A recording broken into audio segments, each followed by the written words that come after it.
too few results.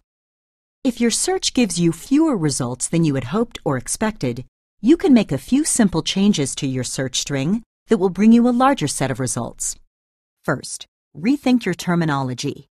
If you've used a very specialized term, consider changing it to a broader term.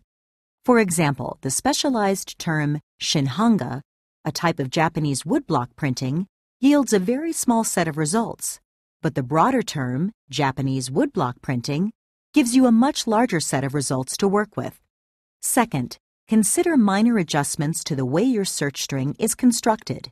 If you've connected two words using AND, think about changing the operator to OR, which will produce a larger set of results. You can also remove one of your search terms to increase the number of results. Finally, try truncating a search term. Truncating is a way of reducing a word to its most basic part. This allows the database to pull up all of the forms of the word instead of just the one you've entered.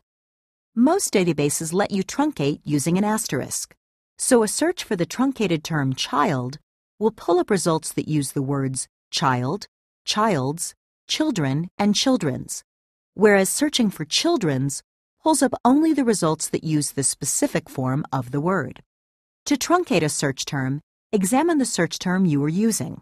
What other variations of that word might be used in publications on the topic? Your goal is to reduce the word to its most basic form so that all of its other potential forms will come up in your search results. For example, if you're looking for articles about how to teach music, use the truncated form teach to include articles that use the words teacher, teachers, and teaching.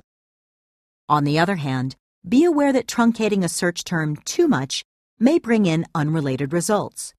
For example, if you are searching for information on staying on hostels, the truncated term host will also get you results that discuss the unrelated topics of hostesses, hostages, and hostility.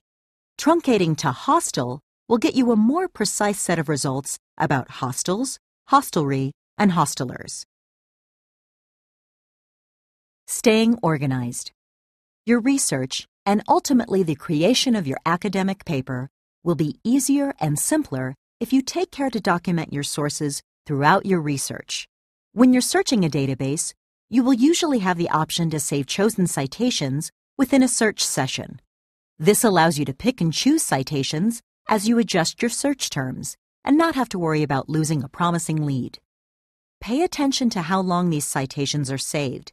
Some databases erase them after your search session ends, while others allow you to create a personal account and save them indefinitely.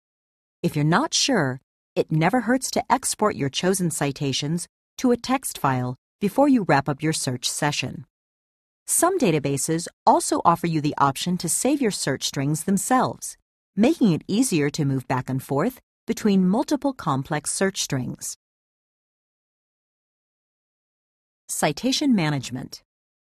Many software packages and apps are available to help you organize your sources and avoid information overload as you move between different sources for your research. Check with your librarian to see which ones may be available through your library.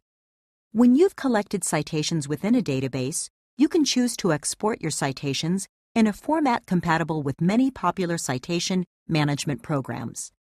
Functionality is different for each specific program, but generally, these programs can do some or all of the following. Save full text of the articles you select. Allow you to add your own tags to sources. Search across the text of multiple articles. Produce citations in multiple formats. Choose a citation management program or another way of managing your sources before you start your research. This will streamline your research and ensure that you stay organized from the very beginning. One final tip for keeping your sources organized.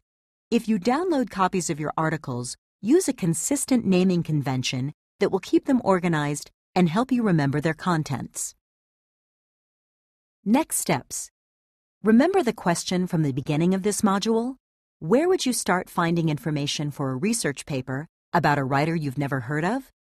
Now that you've learned how to evaluate your library's sources and construct an effective search string, maybe you can see why typing the person's name into Google isn't necessarily the best answer.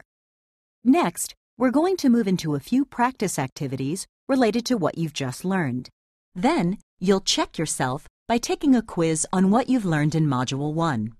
After you've completed these activities, it's time to move on to Module 2, where you will learn how to evaluate sources and determine how reliable they are for academic research.